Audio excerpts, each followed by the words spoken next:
오늘은 어버이 주일입니다. 우리 부모님들 이렇게 보면 우리 살아오신 세월만큼이나 주름이 깊습니다.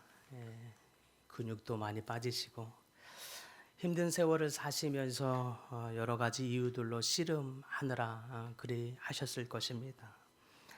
해결되지 않은 문제, 또 끊어지지 않은 우리 삶의 갈등들, 도무지 출구가 보이지 않은 시간 속에서 하나님 언제까지 이러한 씨름을 계속해야 되겠습니까? 라는 이 부르짖음 속에 기도하는 시간들의 흔적들이 우리 어버이, 우리 부모님들에게 새겨져 있지 않나 하는 생각을 해보게 됩니다. 오늘 본문의 야곱이 또한 바로 그러한 자리에 있습니다. 그는 지금 단순히 힘든 시간을 보내고 있는 것이 아닙니다. 살아있는 것 자체가 기적 같고 생과 사의 이 갈림길에 있습니다. 그 순간에 하나님이 그를 찾아오셨습니다. 그것도 씨름하는 상대로 오셨습니다.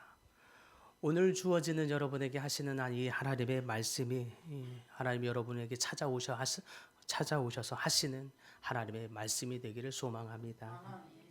야곱은 지금 야복강 나루터에 홀로 있습니다. 20년 만에 고향으로 돌아가는 길입니다.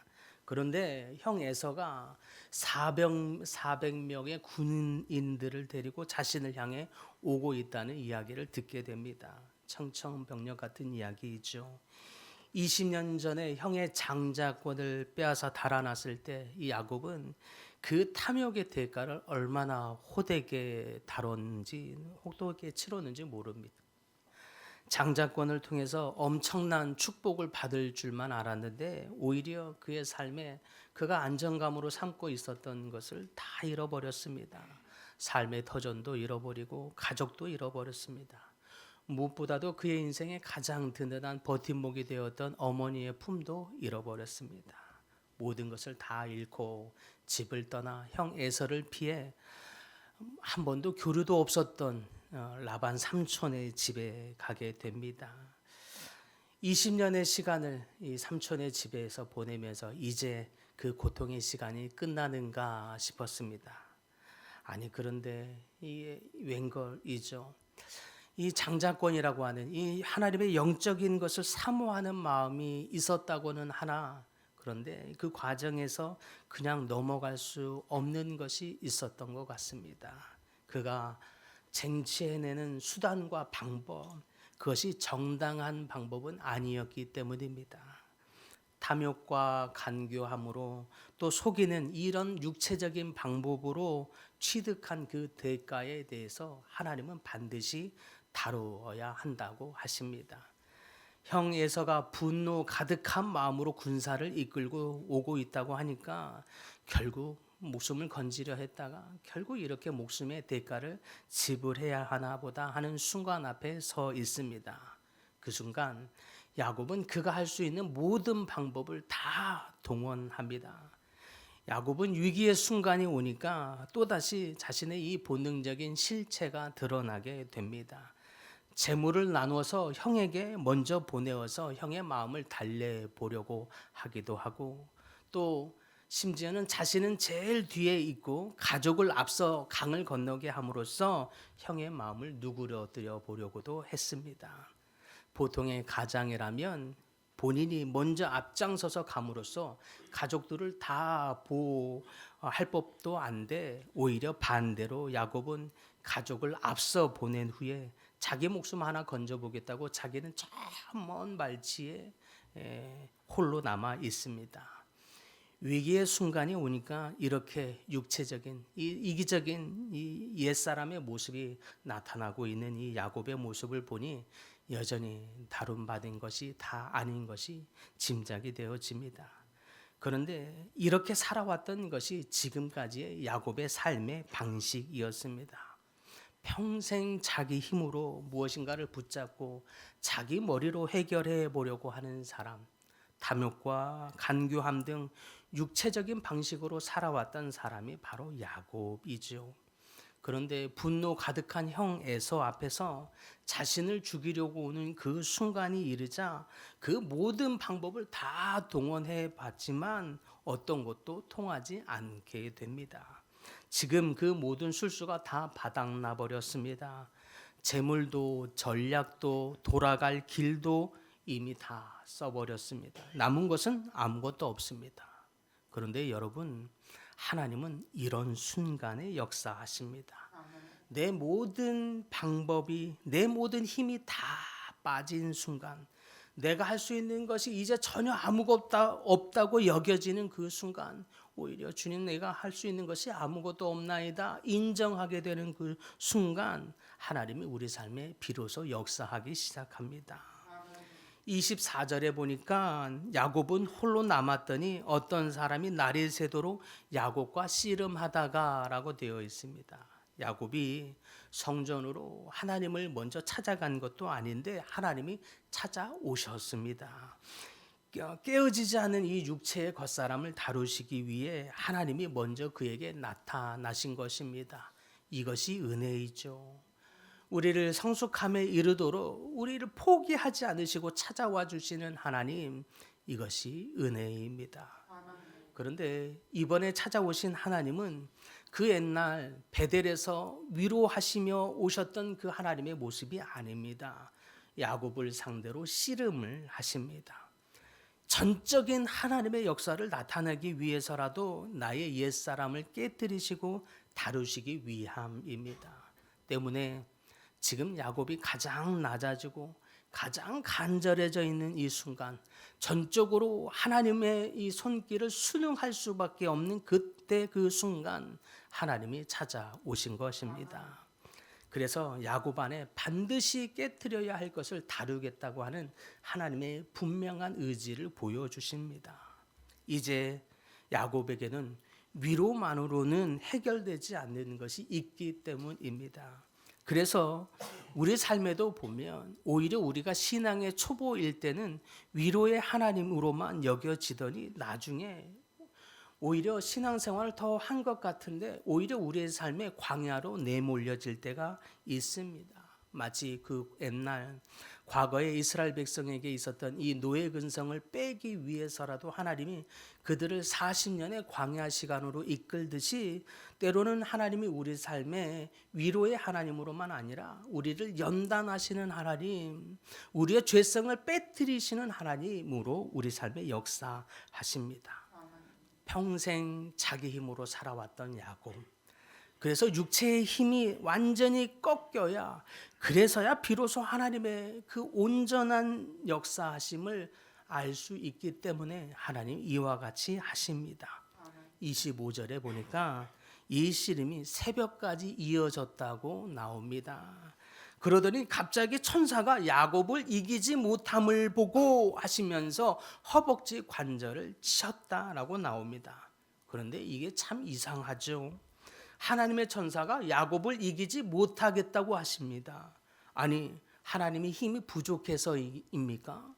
천하 만물을 지으시고 창조하신 여호와 하나님께서 야곱 하나를 감당하지 못하겠다는 뜻이겠습니까? 아닙니다. 이기지 못할 거였으면 애초에 환도뼈를 치면 될 일이었습니다. 허벅지와 이 관절, 골반을 잇는 이 관절 환도뼈는 그 부위를 치면 누구라도 힘을 쓸 수 없기 때문에 그렇습니다.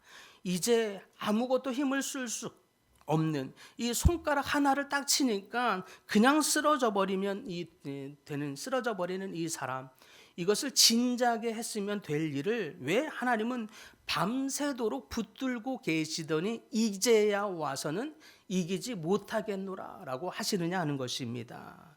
그러므로 이 씨름은 하나님이 이기지 못하겠다는 뜻이 아니라 이기지 않으셨다는 뜻입니다.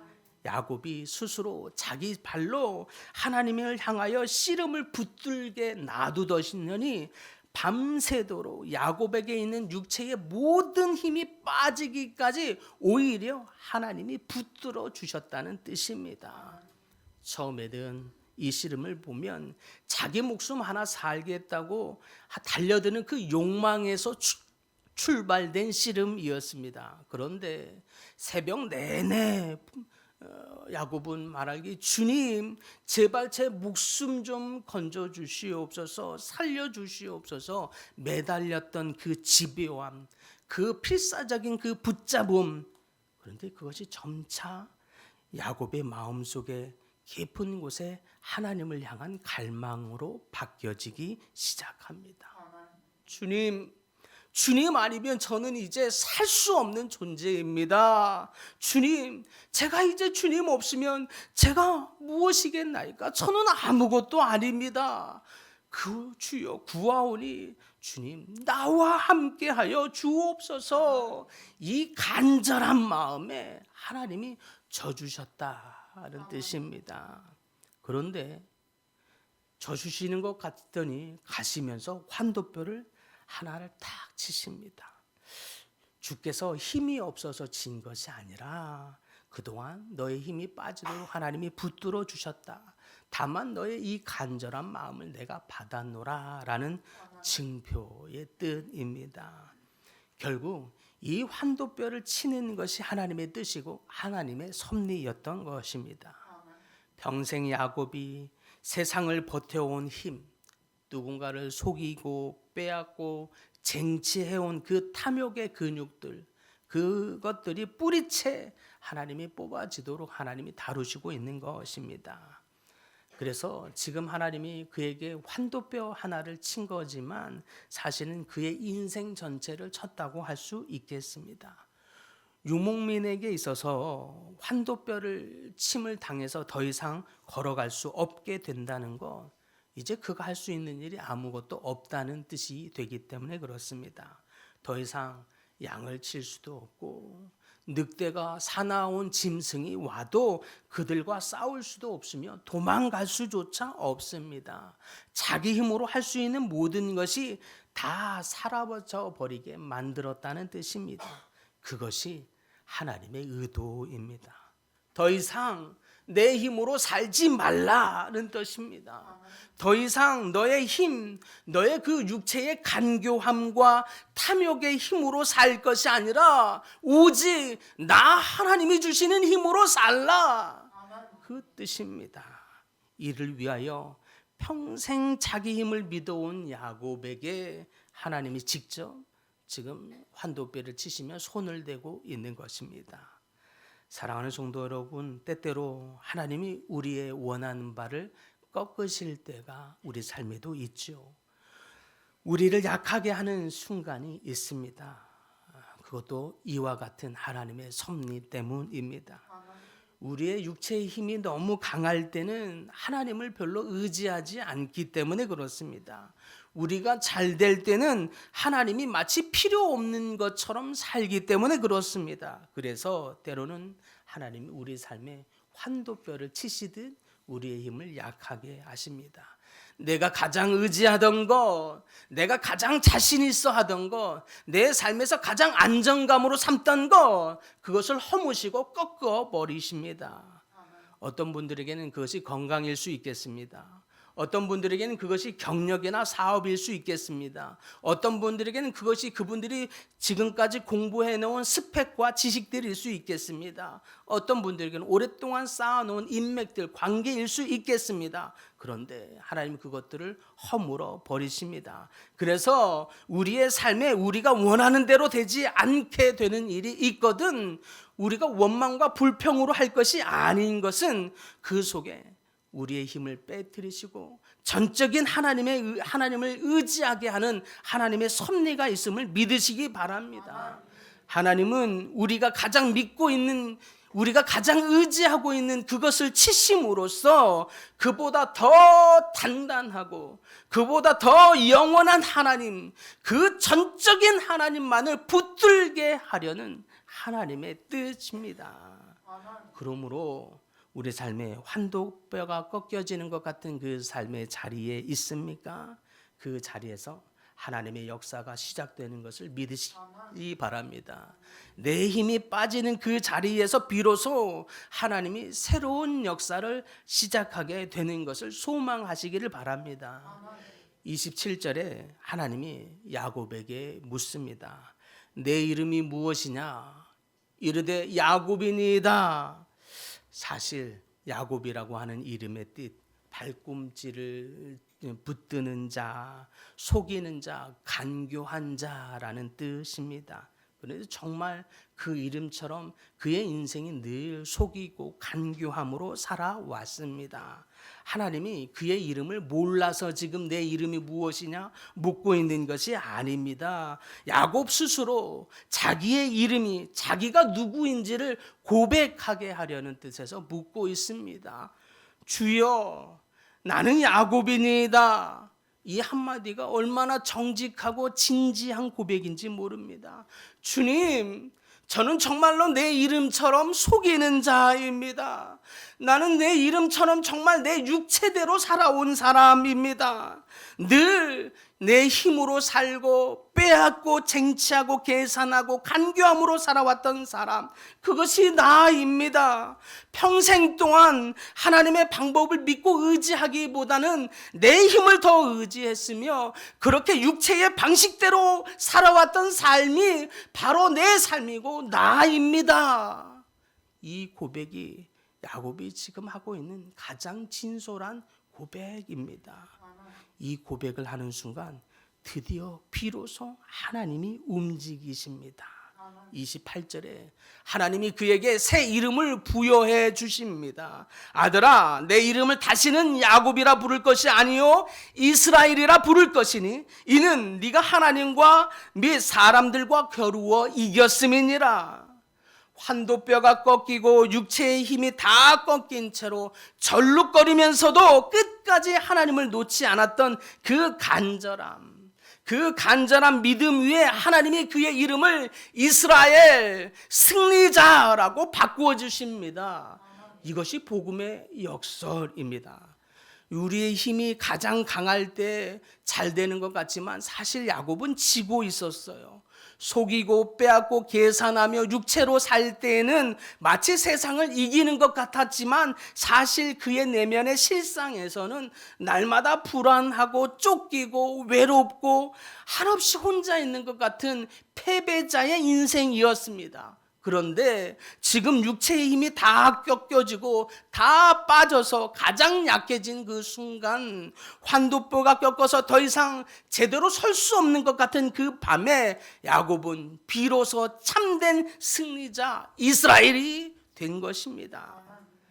야곱으로 살아온 세월, 내 힘을 의지하며 살아왔던 그 시간들, 내 육체의 방식대로 살아왔던 그 인생이 이제야 승리자, 영광의 이스라엘로 변화된 것입니다.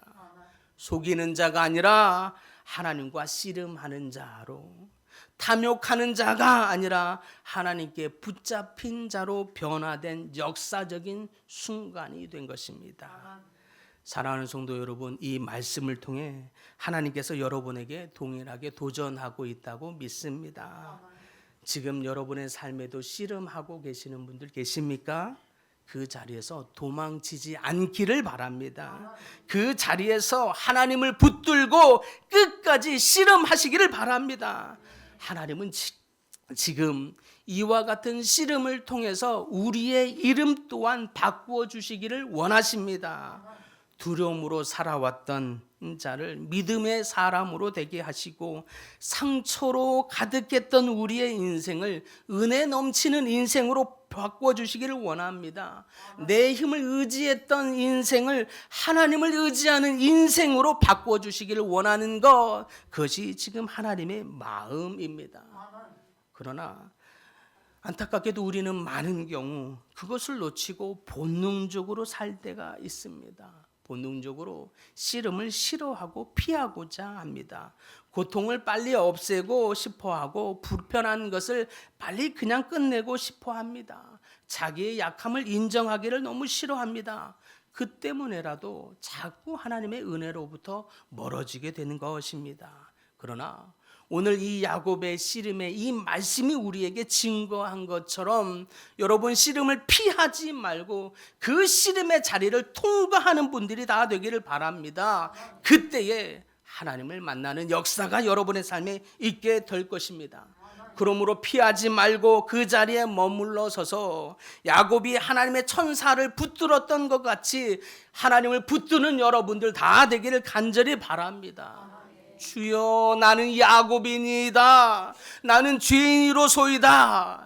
라고 야곱이 정직하게 고백함으로 주님 앞에 나아간 것처럼 우리의 육체와 탐욕, 죄성을 주님 앞에 정직하게 고백하며 나아갈 수 있기를 바랍니다. 나의 탐욕과 욕망, 연약함, 죄 하나님 앞에 다 고백하며 내려놓고 나아갈 때 비로소 우리의 삶이 이스라엘로 변화되는 출발점이 될 줄 믿습니다. 그 씨름의 자리가 하나님을 만나는 자리가 될 것입니다. 그 씨름의 자리가 하나님이 나의 옛사람의 이름을 벗어 던지고 새로운 이름을 부여해 주시는 역사적인 순간이 될 줄 믿습니다. 정직한 씨름을 하면서 그 씨름의 자리를 통해서 야곱이 이스라엘이 된 것처럼 여러분의 새로운 이름이 부여되어지는 놀라운 축복이 여러분의 삶에 가득하게 되기를 간절히 축복합니다.